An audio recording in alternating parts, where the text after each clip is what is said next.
My brother left me 45 acres of vineyards, 20,000 bottles of wine, and a vintage Mercedes. Just when I thought life had finally given me peace, my estranged daughter suddenly showed up at my door. My brother left me everything: 45 acres of the richest soil in Napa Valley, a cellar holding 20,000 bottles of aging wine, and a vintage Mercedes he swore was his pride and joy. But he also left me a problem I never saw coming. After 10 years of complete silence, my daughter, Lillian, finally came home. But she didn't come home for me. She came for the inheritance. Before we continue, please subscribe to the channel and let us know where you are listening from in the comments.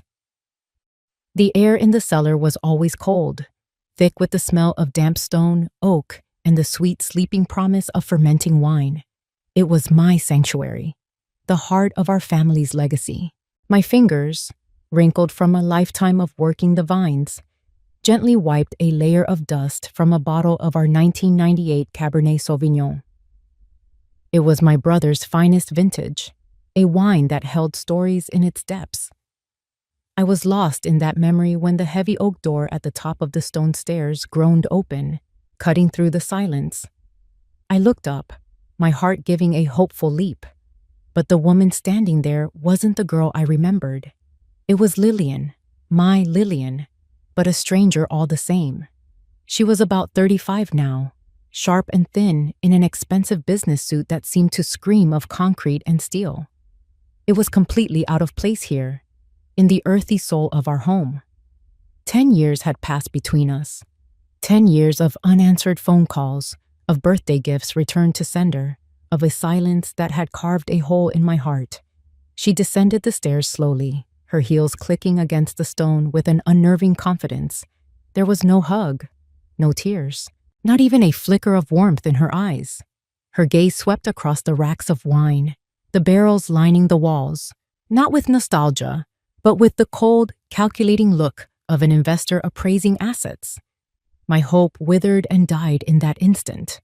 She stopped a few feet away from me. I could smell her perfume, something sharp and floral that didn't belong in the cellar. She didn't look at the priceless bottle in my hands. She didn't look at me.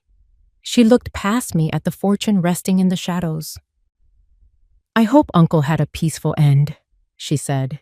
Her voice was flat, devoid of any real emotion, as if she were reading a line from a corporate memo. "Now," she continued, her eyes finally meeting mine, "we need to talk about getting this place appraised." The words hit me harder than a physical blow. The dust rag slipped from my numb fingers and fell to the floor. My hand, which had been so gently cradling the bottle, froze in place. The shock was immediate, a wave of ice water flooding my chest, and right behind it came a cold, sharp pain. It was the crushing certainty that she hadn't returned because her uncle had died. She hadn't returned because she missed her mother. She hadn't come home at all. She had come to collect. The silence that fell between us then was heavier than any I had ever known, filled with the bitter taste of a homecoming that wasn't one at all. Against my better judgment, a sliver of hope refused to die. Maybe I had misunderstood her in the cellar. Maybe the shock of her uncle's death had made her cold, businesslike. It was a weak, desperate thought, but it was all I had. So, with that foolish ember glowing in my chest, I went upstairs to her old room, intending to air it out, to make it ready, just in case. The door creaked open, revealing a time capsule from a decade ago. Sunlight streamed through the single window, illuminating a galaxy of dust motes dancing in the air. Everything was just as she had left it. A faded poster of some long-forgotten band on the wall, a stack of fashion magazines on her nightstand, a layer of fine dust blanketing it all like a shroud. The room didn't feel like a part of my home anymore. It felt like a museum exhibit dedicated to a girl who had vanished. I opened the window, letting the warm Napa breeze chase away the stale air. I started dusting the dresser, my hand moving in slow, methodical circles. I was on a fool's errand, I knew, but the simple act of cleaning felt like I was doing something, anything to fight the cold dread that had settled in my bones. I told myself that if I could just prepare a space for her, maybe, just maybe, the daughter I remembered would find her way back to fill it.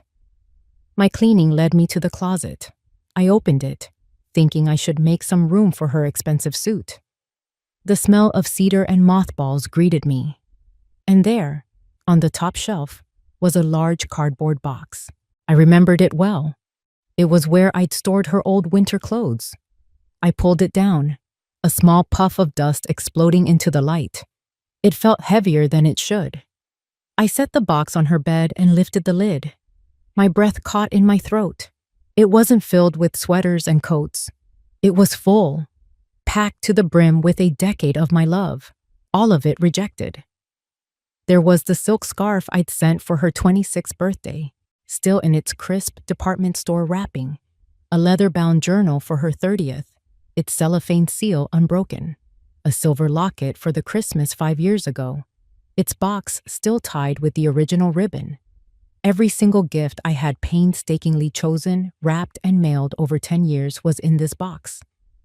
Many of them had never even been opened. Piled on top, like tombstones in a graveyard of affection, were the cards. 10 years of them. 10 Christmases. 10 birthdays. My hand trembled as I picked one up. It was from 3 years ago. The front had a painting of our vineyard in the autumn. I opened it. My own handwriting stared back at me, the ink slightly faded. "Dearest Lillian," it read, "we're thinking of you today, just like every day. The Cabernet Franc grapes were perfect this year, and we saved a special bottle for you. We miss you more than words can say, sweetheart. Come home soon. All my love, Mom." She hadn't even bothered to read the words. That was the nail in the coffin. The foolish, hopeful ember in my chest didn't just flicker and die. It was extinguished by a flood of ice-cold reality. This wasn't carelessness. This was a statement. This box was a meticulously kept archive of her indifference. Each sealed package, each unopened card, was a deliberate act of rejection. I gently placed the card back on the pile. I didn't need to see the others. I knew what they would say. With a quiet finality, I put the lid back on the box. The sunlight in the room no longer seemed warm. It just felt harsh, exposing the truth I had tried so hard to avoid. The hope I'd carried upstairs was gone, replaced by a sorrow so heavy and so real it felt like I could hold it in my hands. The daughter I was hoping to find wasn't lost somewhere, waiting to be rediscovered. She had never existed at all. Closing the lid on that box of unopened gifts didn't just close a chapter. It threw me back to the day the story fell apart. The memory, sharp and unwelcome, ambushed me. It was 10 years ago, on a sweltering August afternoon when the air was so thick you could drink it, and the drone of the cicadas was a constant, high-pitched scream. We were in the backyard, under the shade of the old grape arbor. The vines were heavy with fruit, the tight clusters of Zinfandel grapes glowing like jewels in the dappled sunlight. I was trimming a few stray leaves, enjoying the familiar earthy scent of the vineyard. Lillian, then 25, was pacing back and forth on the flagstone patio. Even then, she looked like she was just visiting. She wore a stylish sundress and sandals that were completely impractical for life on a vineyard, looking like a page torn from a fashion magazine. She had been home from the city for a week, and a storm had been brewing the entire time. I could feel it in her restless energy, in the way she constantly checked her phone, her face tight with anxiety. Finally, the storm broke. "I need you to do something for me," she said, stopping her pacing. Her tone was casual, but her eyes were hard. "Anything, sweetheart. You know that," I said, setting my shears down. "I need you to sell the 10 acres at the north end of the property." The cicadas seemed to buzz louder. I must have misheard her. "Sell it? Lillian, that's our oldest block of Cabernet Franc. Your grandfather planted those vines with his own 2 hands. "I don't care who planted them," she snapped, the casual pretense gone. "It's just land, and I need the money. I'm in some trouble." My stomach tightened. "What kind of trouble?" She waved a dismissive hand. "It's nothing. I just made some bad investments, a little bit of debt." But I knew my daughter. I'd seen the frantic, desperate look in her eyes before. This wasn't about a bad investment. Lillian, is this about gambling again? Her face hardened. It doesn't matter what it's about. What matters is that you can fix it. People are selling parcels like that for millions. It's a gold mine, and you're just sitting on it. This land isn't a gold mine, Lillian. It's our life. It's our legacy. It's not a piggy bank for you to break open whenever you're in a jam. That's when she exploded. Her face, so beautiful, twisted into an ugly mask of fury. You owe me this, she shrieked, her voice cutting through the hot, still air. I didn't ask to be born into this boring farm life. My friends are backpacking through Europe, and I'm stuck here smelling manure. The cruelty of her words stole the air from my lungs. It wasn't just the demand for money that hurt. It was the venom, the sheer contempt she had for the life my husband and I had worked so hard to give her, the life her grandparents had bled for. The manure she smelled was the scent of our dedication, the smell of the soil that had paid for her clothes, her car, her expensive city apartment. This boring farm life is your heritage, I said, my voice barely a whisper. It's a prison, she spat back, and I'm done with it. She didn't wait for a response. She just turned, her impractical sandals slapping against the stone, and walked away. She went into the house, packed a bag, and was gone within the hour. I just stood there under the arbor, the sun beating down on my head, the buzz of the cicadas filling the sudden, deafening silence. The pain was immense, a physical ache in my chest. It wasn't the pain of a daughter leaving home. It was the pain of realizing that the selfish, ungrateful stranger who had just walked away had been living under my roof all along. I just hadn't been willing to see her. The days following Lillian's return were a quiet, agonizing Cold War. She stayed in her old room, which I'd foolishly cleaned for her, but she was barely in it. She treated our home like a hotel, coming and going at odd hours, her phone perpetually pressed to her ear as she spoke in low, urgent tones. We moved around each other like ghosts, the air thick with unspoken words. The pain of her rejection had begun to harden into a cold, watchful resolve. I knew she was up to something. I just didn't know what. The answer came, as it often did, from the vineyard itself. The morning mist was still clinging to the valleys when I went out for my dawn walk, a ritual as old as my time on this land. The air was cool and clean, smelling of damp earth and new leaves. In the distance, I saw the stooped, familiar figure of Mr. Alvarez, our vineyard manager, already at work. He'd been with our family since before I was born, and his hands knew the story of every vine on this property. He was as much a part of this place as the soil itself. As I got closer, he straightened up, wiping his brow with the back of a weathered hand. His face, a roadmap of wrinkles carved by the California sun, was troubled. "Good morning, Mrs. Reed," he said, his voice a low rumble. "Good morning, Manuel. You're out here before the sun is." "The old vines need the most care," he replied, his eyes not quite meeting mine. He gestured with his pruning shears toward the far eastern slope. "Saw something unusual this morning, down by the old service road." I followed his gaze. "What was it?" He hesitated, choosing his words carefully. "Your daughter's car, the shiny black one. It was parked there, tucked away behind the eucalyptus trees." A knot of ice formed in my stomach. "Was she alone?" "No, ma'am," he said, finally looking at me. His dark eyes were filled with a quiet loyalty that made my own eyes sting. "She was with a man, a city man, fancy suit, shiny shoes. He was holding one of those tablet computers, pointing at the hills, talking loud." "What was he saying?" I asked, though I already knew. I could feel the answer in my bones. He was talking about development potential, about a luxury resort with a panoramic view. He said our Cabernet Franc block had the best vantage point in the whole valley. Mr. Alvarez spat on the ground, a rare show of disgust. He talked about our vines like they were weeds that needed clearing. The picture was sickeningly clear.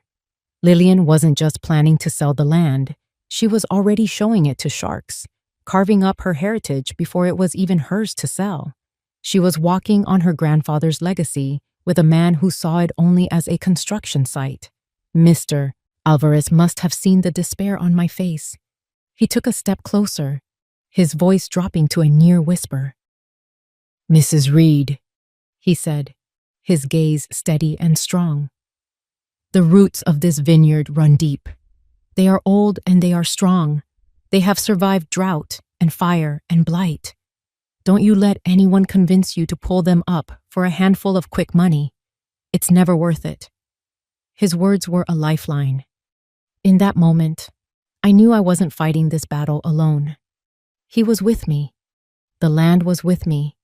A silent pact was formed between us, an understanding that passed without another word. My sorrow was still there, a heavy weight in my chest, but now it was mixed with something else, the iron-hard resolve of a fight that had just begun. Before we continue, please subscribe to the channel and let us know where you are listening from in the comments. We held a small reception at the house after my brother's funeral. It wasn't a party, just a quiet gathering for close friends and neighbors to share a memory and a plate of food. The house was filled with the low murmur of sympathetic voices and the scent of coffee and casserole dishes brought by kind-hearted people from town.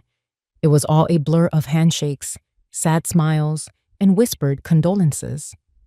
Through it all, Lillian was a vision of perfect, respectable grief. She stood by the fireplace, dressed in a simple, elegant black dress, accepting hugs from people she hadn't seen in a decade. She dabbed at her perfectly dry eyes with a tissue, her expression a carefully crafted mask of sorrow. She played the part of the devoted, heartbroken niece so flawlessly that for a fleeting, foolish moment, I wondered if I had misjudged her.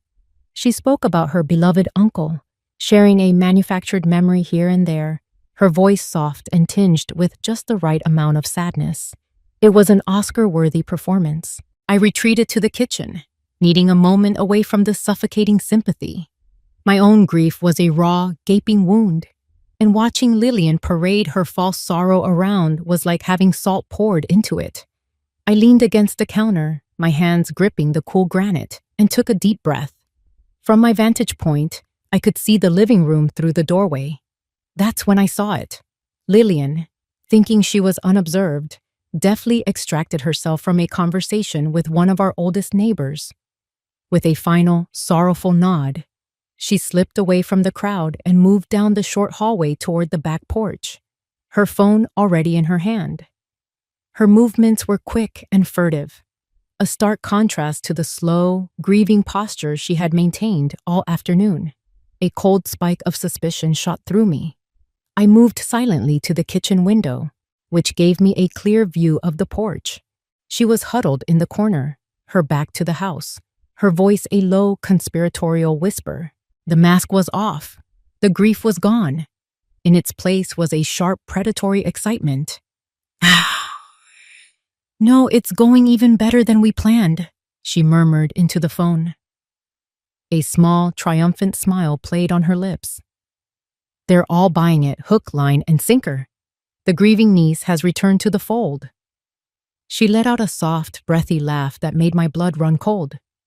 "Yeah, the old lady is a sentimental wreck, but the property is incredible. Absolutely prime. We just need to be patient, let the dust settle. She won't know what hit her." I stood frozen, the coffee pot I was about to refill growing heavy in my hand. Every word was a shard of ice piercing my heart. The old lady. She wasn't her mother anymore. She was an obstacle, a sentimental wreck to be managed and overcome. The property wasn't our home, our legacy. It was a target, a prize to be won.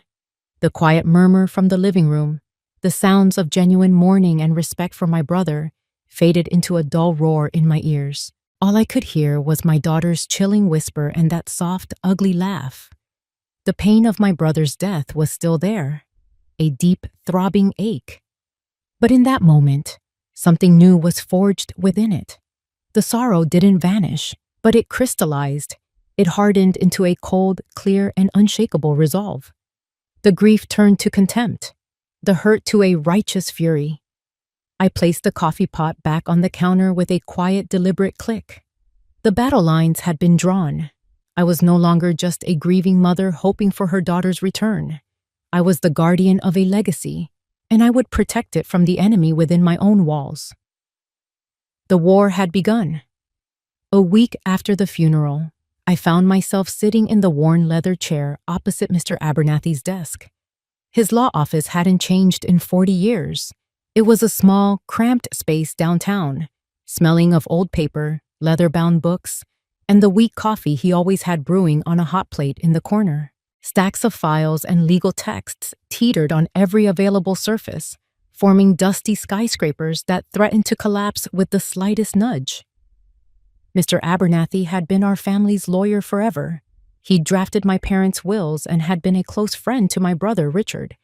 He adjusted his spectacles, his kind, wrinkled face looking grave. "Evelyn, I've been over Richard's will a dozen times," he began, his voice a dry rustle like turning pages. "And to be frank, it's peculiar." I stiffened. "Peculiar? How? I thought it was straightforward. He left everything to me."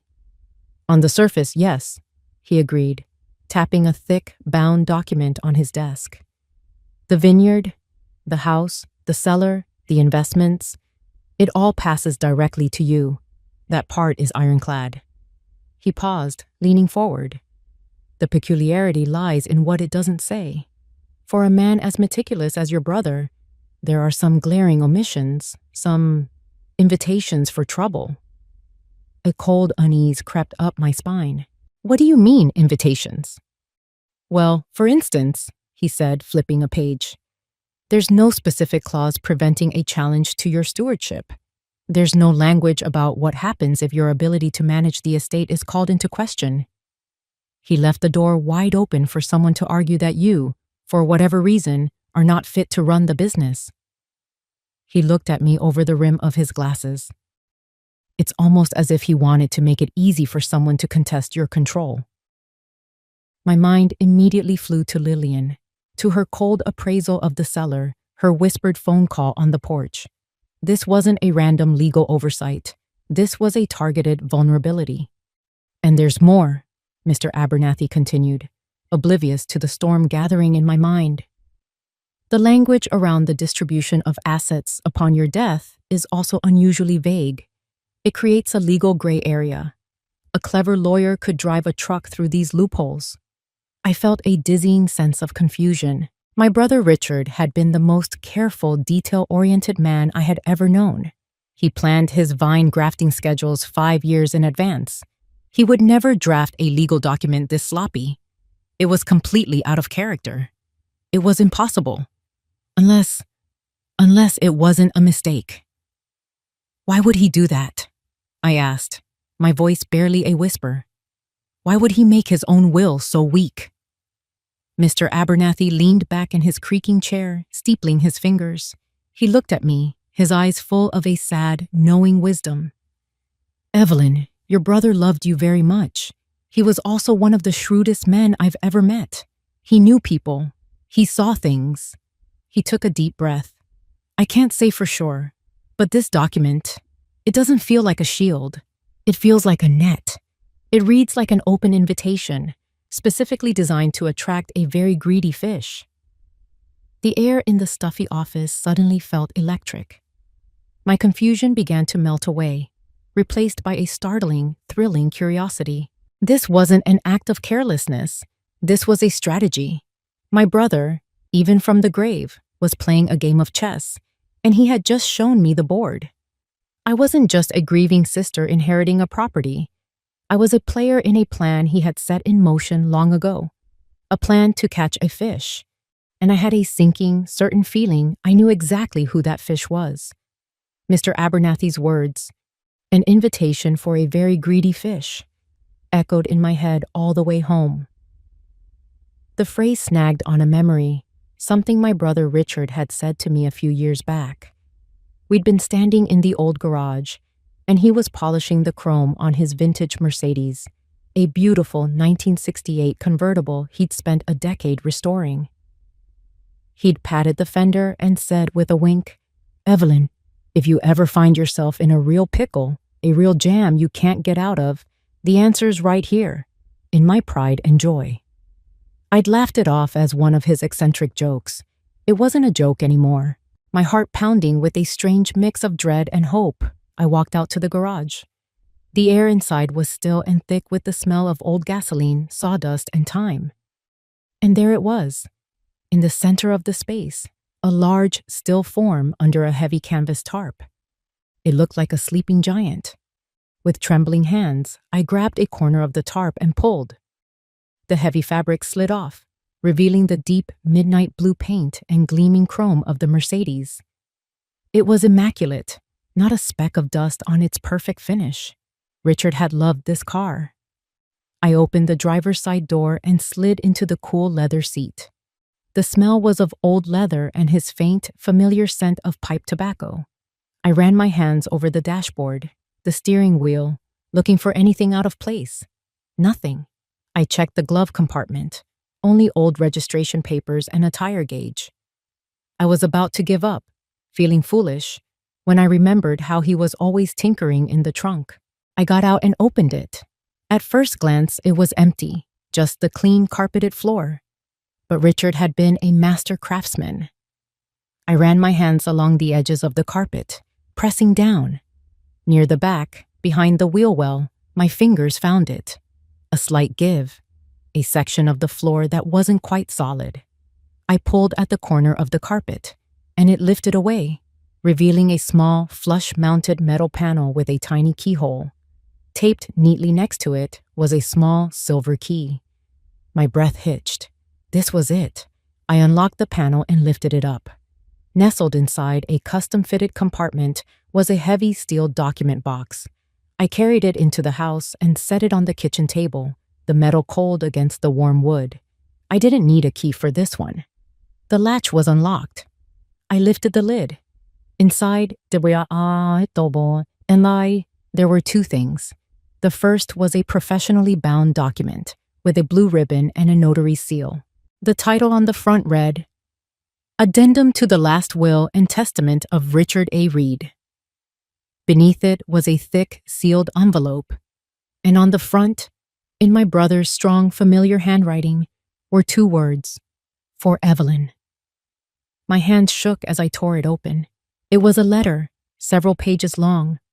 "My dearest sister," it began. "If you are reading this, then I am gone, and the fish has taken the bait. I am so sorry to have left you with this fight, but I saw no other way. I saw the greed in Lillian's eyes years ago, the same way I see blight on a vine before it spreads.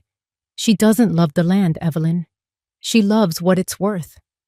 The official will our lawyer has is a trap. I made it weak on purpose, full of holes I knew her ambition couldn't resist. It was the bait. This addendum, the one in your hands now, is your shield. It is my true and final word. Let her make her move. Let her show her true colors. Let her expose the rot in her own heart.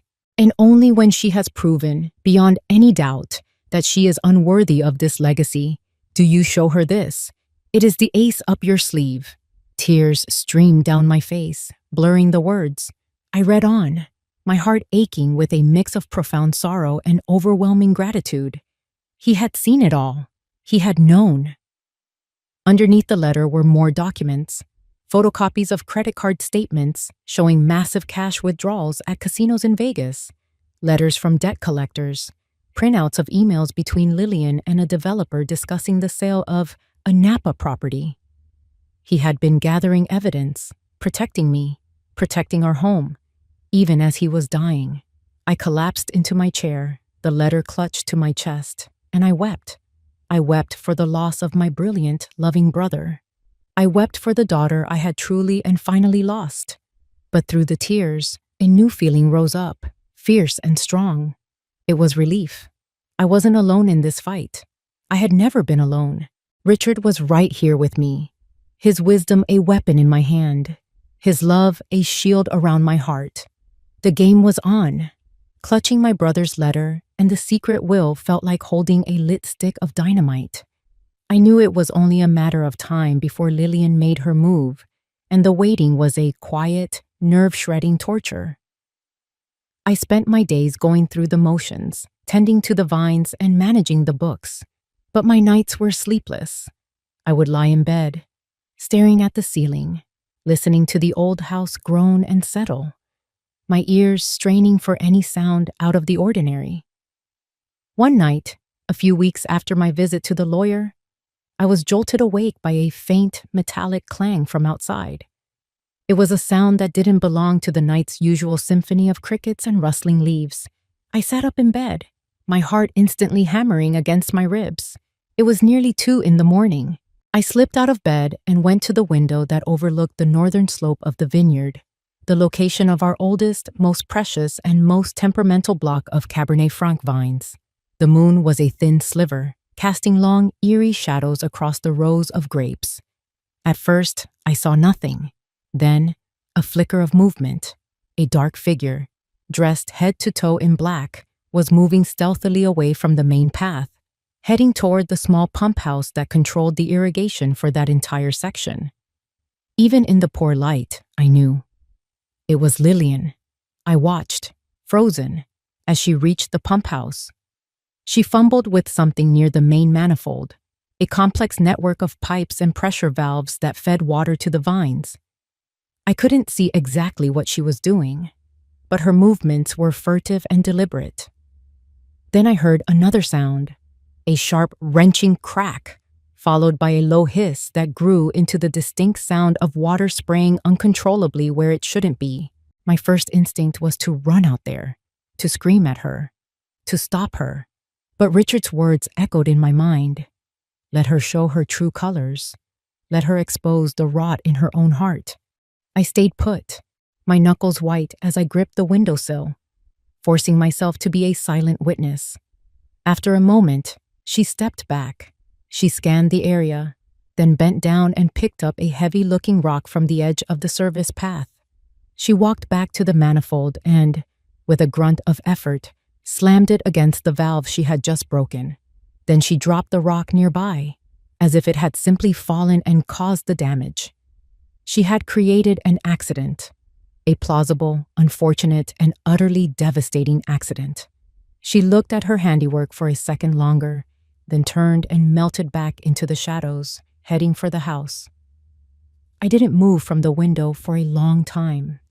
The sound of the leaking water was a steady, sickening pulse in the quiet of the night. The crickets chirped on, oblivious. I felt a coldness spread through me that had nothing to do with the late-night air. This was a new level of betrayal. This wasn't just about money or legal maneuvering anymore. This was a physical assault on the vineyard itself. She was trying to kill the vines. She was willing to poison the roots of her own heritage, to destroy the very thing she so desperately wanted to possess, all to create a financial crisis that would force my hand.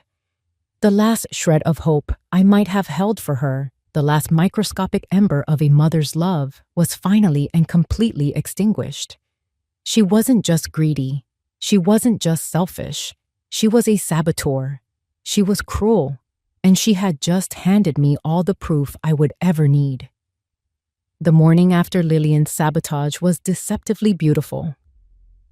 I sat on the front porch swing, a cup of coffee warming my hands, and watched the sun burn the last of the mist off the vines.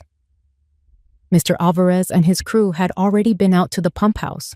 I told them I'd heard the leak in the night, and he'd quietly fixed the accident, shaking his head at the strange misfortune of a rock falling in just the right, or wrong, place. He knew, and I knew he knew, but we said nothing. Lillian was still asleep, blissfully unaware that her little scheme had failed. I was playing the long game now, just as Richard had intended. The peace of the morning was shattered by the crunch of tires on our gravel driveway. It wasn't Mr. Alvarez's familiar pickup truck. This was a beat-up sedan, a bland beige color that sputtered to a stop in front of the house. A man in a wrinkled, ill-fitting suit got out, holding a thick manila envelope. He looked nervous, out of place, and my entire body went on high alert. He walked up the steps to the porch. "Evelyn Reed?" he asked, avoiding my eyes. "I am," I said, my voice steady. "This is for you," he mumbled, thrusting the envelope at me. "You've been served." He turned on his heel before I could say a word, practically jogging back to his car and speeding away as if the hounds of hell were after him. I looked down at the envelope in my hands. It was heavy, official. My name and address were typed on a crisp white label. With a deep, steadying breath, I sat back down on the swing and tore it open. The documents inside were dense with the cold, impenetrable language of the law. But I didn't need a dictionary to understand the words that leaped off the page. Petition to the Superior Court of California in the matter of the Reed family estate. The plaintiff, Lillian Daughtry. The defendant, Evelyn Reed. My hands began to shake as I read the allegations. Lillian, my own daughter, was formally suing me. The petition argued that due to my advanced age and recent bereavement, I was suffering from diminished cognitive capacity. It claimed I was no longer capable of making sound financial decisions and was therefore unfit to manage the estate. It was a formal request to the court to appoint an independent conservator whose sole purpose would be to oversee the immediate appraisal and liquidation of all assets. Liquidation. The word was a punch to the gut. She didn't want to run the vineyard. She wanted to burn it to the ground and pocket the insurance money. She wanted to erase it, to turn our family's soul into cash. But the final, deepest cut came on the last page. It was an excerpt from Lillian's sworn declaration, a personal statement to the court. My eyes scanned the lines, and then they locked on a single sentence. "This estate represents a significant opportunity for modern development," she had written. "It's time for the new generation to take over. My mother's time is over." My mother's time is over. The coffee cup slipped from my numb fingers and shattered on the wooden porch, the dark liquid splashing like blood. The beautiful morning, the singing birds, the warm sun, it all vanished. My universe narrowed to the hateful words on that page. This wasn't just a lawsuit. It was a public execution. She was declaring to the entire world that I was old, incompetent, and finished, an obstacle to be removed. The profound, aching sadness I had carried for weeks was instantly burned away by a white-hot flash of rage. It was a clean, righteous anger that solidified my spine to steel. I slowly crumpled the papers in my fist, the sharp edges digging into my palm. The pain felt good. It was real. Lillian had declared war, not in the shadows with a rock and a broken pipe, but in the open, with my name and my dignity on the line. Fine. If she wanted a fight, she was about to get the fight of her life. The mandatory mediation session was held in a conference room that felt like the inside of a refrigerator. It was a soulless, beige box with fluorescent lights that hummed and flickered, making everyone look tired and pale. The air was stale and thick with tension. On one side of the polished mahogany table sat Lillian and her lawyer, a slick, overconfident man with too much gel in his hair who looked like a shark in a $1,000 suit. On our side, there was just me and Mr. Abernathy, his ancient, overflowing briefcase resting on the floor beside him like a loyal old dog. Lillian was the picture of concerned professionalism. She spoke in a calm, measured tone, her lawyer nodding along, about her vision for the estate. She used a lot of corporate buzzwords like synergy, optimization, and leveraging assets. She painted a heartbreaking picture of a daughter forced to step in to save her family's legacy from her own mother's well-meaning but outdated sentimentality. "I love my mother," she said, her voice dripping with false sincerity as she looked at the mediator. "But sentiment doesn't pay the bills. This isn't just a farm. It's a multi-million-dollar business, and it needs to be run like one. I have a plan to modernize, to bring the Reed name into the 21st century." Her lawyer took over, his voice smooth as oil. "Miss Daughtry simply wants to unlock the property's true potential. Her only goal is to secure the financial future of this family for generations to come. My client is a visionary. Mrs. Reed, with all due respect, is a traditionalist living in the past. I sat in silence, my hands folded calmly on the table. I let them build their entire fantasy, brick by gilded brick. I let them paint me as a doddering old fool and Lillian as the savvy, reluctant hero. When they were finally finished, the mediator turned to us. "Mr. Abernathy?" Mr. Abernathy didn't stand. He didn't raise his voice. He simply opened his old briefcase and took out a thin folder. "That's a very compelling story," he said, his voice dry as dust. "But we feel the facts might tell a slightly different one." He slid a single piece of paper across the table. It was a credit card statement. "This is from last March," he said calmly. "It shows cash withdrawals totaling $50,000 at the Bellagio Casino in Las Vegas." Lillian's lawyer started to object, but Mr. Abernathy placed another statement on top of the first. "And this is from May, $65,000 at Caesar's Palace." He continued, placing one statement after another on the table, creating a neat, damning pile. "And June and August, a clear pattern of bad investments, I believe you called them, Ms. Daughtry?" Lillian's face had gone from confident to chalk white. The color drained from her cheeks as if a plug had been pulled. "Of course," Mr. Abernathy continued, his voice still maddeningly calm. "That might explain these." He took out a second, thicker stack of papers and dropped them on the table with a soft thud. "Letters from collection agencies. It seems your vision for the future involves paying off a rather significant past." Lillian was speechless, her mouth opening and closing like a fish on a dock. Her lawyer was shuffling papers, his slick composure completely gone. "But this," Mr. Abernathy said, "is my personal favorite." He produced one final document, a printout of an email chain. "This is an email from you, Miss Daughtry, to a Mr. Henderson at Sterling Development Group. It's dated the day after your uncle's funeral." He leaned forward slightly. "In it, you refer to your mother as the old lady and describe the vineyard as prime for a luxury resort. You seem quite eager to liquidate the asset, as you put it." He pushed the email across the table. The game was over. The carefully constructed narrative of the concerned daughter, the visionary businesswoman, lay in ruins. All that was left was the ugly truth. A greedy, desperate gambler caught red-handed in her own lies. Lillian stared at the evidence, her face a mask of pure, humiliated fury. She had been so sure of her victory, so confident in my weakness, that she never imagined I had been holding all the cards the entire time. The air in the conference room had curdled. The revelations of Lillian's debts and secret dealings hung in the stale air, a toxic cloud of shame and fury. But if I thought she would back down, I was wrong. Humiliation had only hardened her resolve, twisting her features into a tight mask of defiance. She was a cornered animal, and that made her even more dangerous. Her lawyer, having recovered some of his composure, went on the offensive.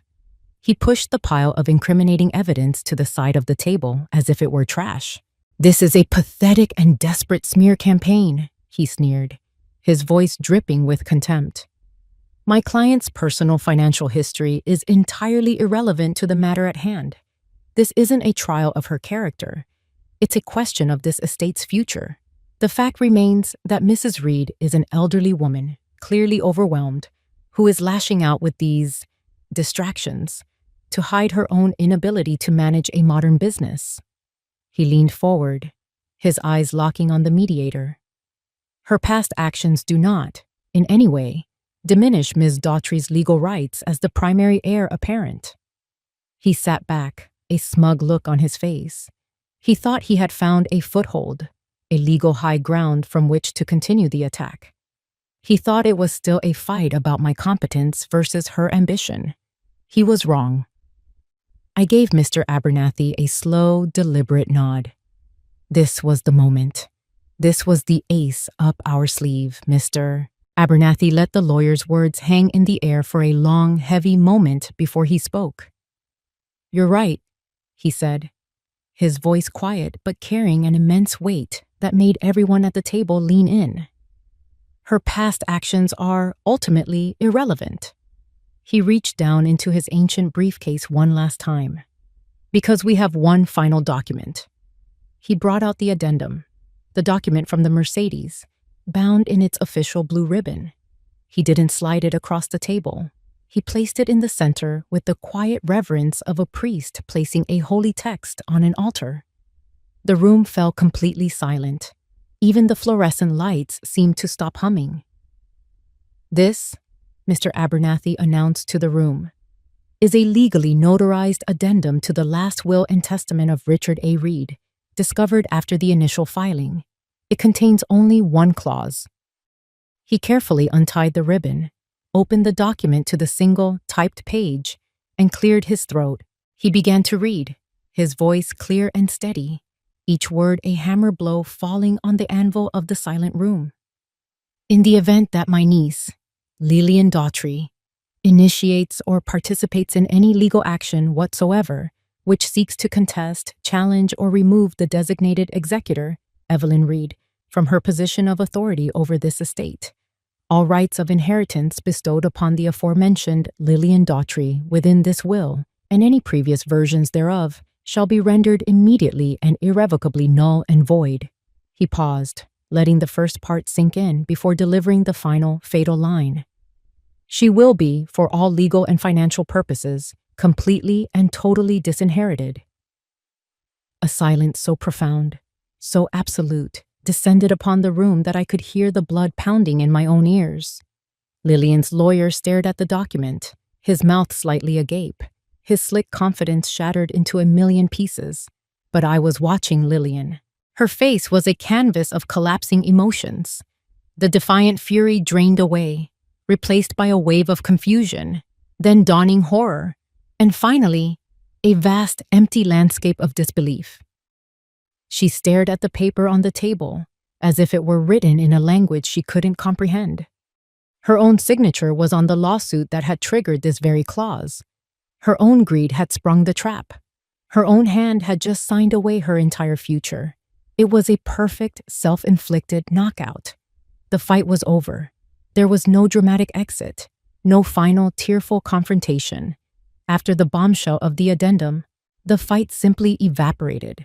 Lillian and her lawyer packed up their briefcases in a stunned, humiliated silence and left. I haven't seen or heard from her since. I don't know where she went. And for the first time in a long time, I find that I don't care. That evening, I sat on the old wooden swing on the front porch, the same one my father had built decades ago. The sun was setting over the western hills, painting the sky in brilliant streaks of orange, purple, and gold. The light washed over the endless rows of vines, making the leaves glow. A gentle breeze rustled through the vineyard, carrying the rich, loamy scent of the earth. It was the smell of my entire life. I didn't feel the triumphant joy of a victor. There was no elation, no desire to celebrate. The anger that had sustained me through the fight had burned itself out, leaving behind a vast, quiet emptiness. In its place was a profound sense of peace, but it was a peace tinged with a deep, unshakable sorrow. I had won the war, saved the land, honored my brother's final wish, but I had lost my daughter. The finality of it settled into my bones, a heavy but necessary truth. The Lillian I had loved, the little girl who chased butterflies between these very vines, was a ghost, a memory. The woman who had taken her place was a stranger I no longer had to fight. The screen door creaked open behind me, and Mr. Alvarez stepped out onto the porch. He moved with his usual quiet grace, his old work boots making almost no sound on the wooden planks. He didn't say a word. He didn't need to. He simply came and stood beside the swing, his gaze also fixed on the magnificent sunset.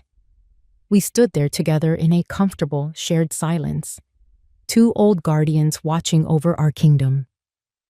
After a few moments, he placed a single, long-stemmed glass on the small table beside me. It was filled with a wine so dark red it was almost black. I knew what it was without asking. The 1998 Cabernet Sauvignon, my brother's finest vintage, the bottle I had been holding the day Lillian returned. I picked up the glass.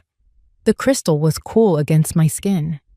I looked at the wine, at the deep, rich color that held the sunlight and the soil, the rain and the struggle, the love and the legacy of generations. This was what we had been fighting for. Not the money, not the property, but the soul of this place, captured in a glass. I raised it, not to my lips, but out toward the horizon, a silent toast to the setting sun. A thank you to the brother who had trusted me, a promise to the land that I would always be its keeper. I had lost a daughter, yes, but in doing so, I had saved everything else. And in the quiet peace of that evening, with the taste of freedom on the air, I knew it was a price I had been willing to pay. If you enjoyed this story, please like the video, subscribe to the channel, and comment 1 below. If not, feel free to comment 0 so we know and can improve future videos. To hear the next story, click the box on the left. Thank you for watching.